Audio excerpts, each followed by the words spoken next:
Hi, I just want to make a hopefully quick video showing how you can continue to overload your constructors.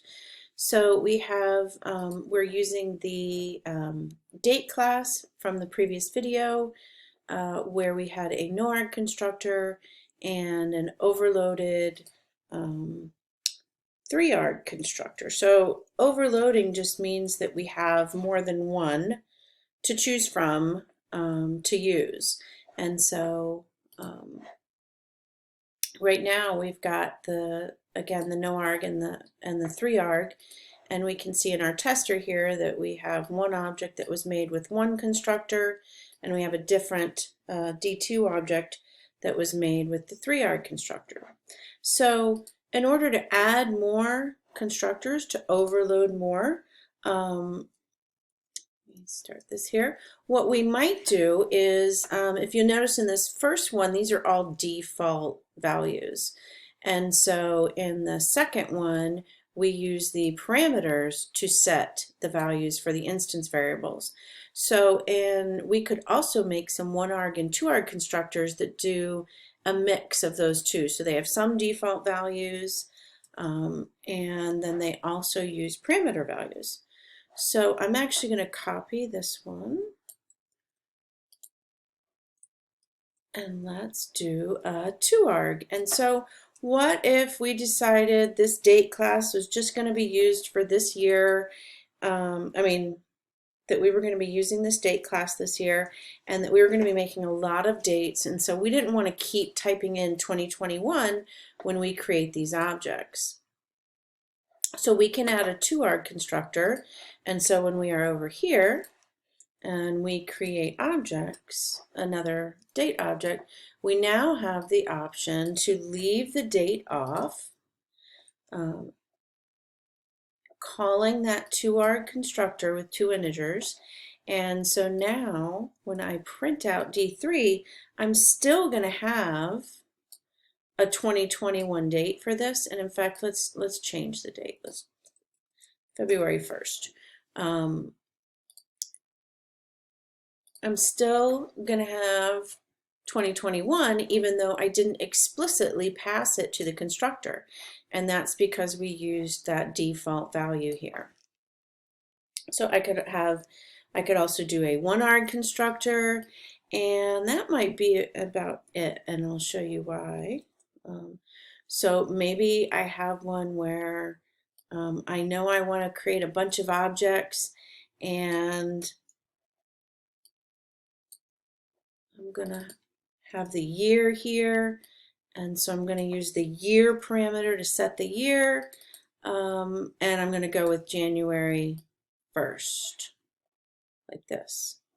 So it's a 1-arg constructor where only the year is known, and I don't really know what day I need yet for the year when I create the object for some reason.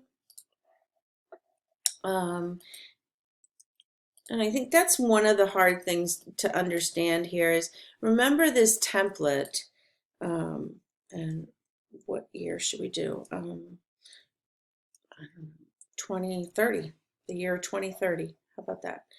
Is, we're using some trivial examples and we're learning the basics. And so sometimes it's hard to understand in the big picture why we would want this. And so just keep in mind that by adding all these different constructors, I now have added some flexibility and almost some features of my date program or template that I can create the initial date a bunch of different ways depending on my needs, depending on the date I need to make.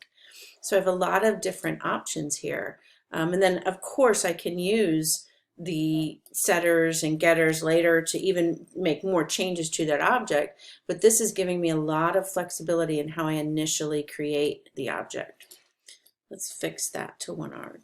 So there are some limitations, and that's what I'll just touch on here.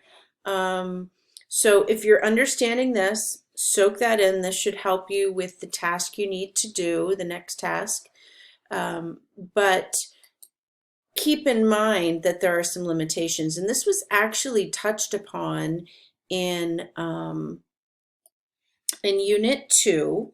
So there were some questions in Unit 2 that talked about overloading methods, I think it was, and could you, oops, sorry, I didn't mean to do that yet. I was trying to fix my indents, but I think they're good.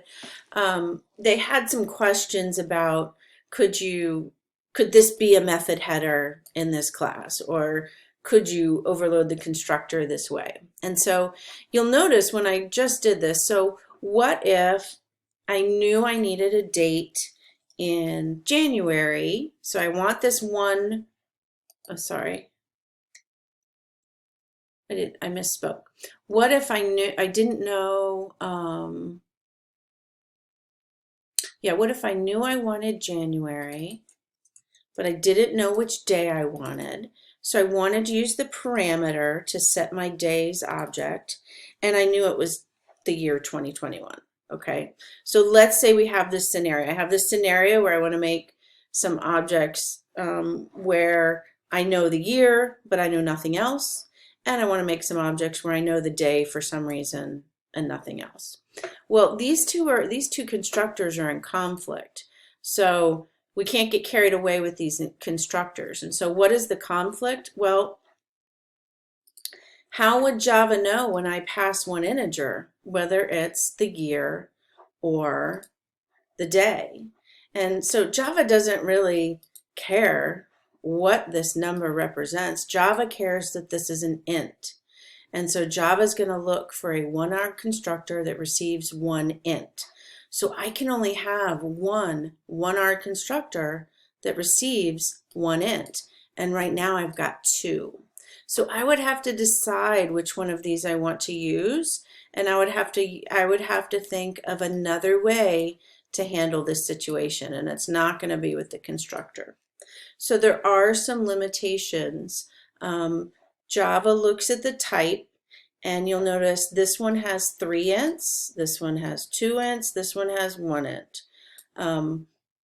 So as long as whatever types you're passing to the constructor come in a unique order or in a unique way, it's all based on the types of the parameters. And here they're all int, so it's a little harder to see, but if we had a mix of private instance variables that were strings and ints, and we could pass those in different orders and get, have a few more options. So, but in this case, since they're all ints, I don't have a lot of flexibility. I actually can't have another 2-arg constructor with 2 ints. I've already got that. And even though these int values represent different things, Java doesn't care what things represent. It cares about the type. What is the type of the thing I have? So really the first part of this video is the most important part, knowing how to create some constructors. The second part, as long as, I think I fixed this. The second part, if you run into some problems overloading your constructors, maybe check those types to make sure that you are making unique parameter types and a unique sequence. All right, off you go. Happy coding.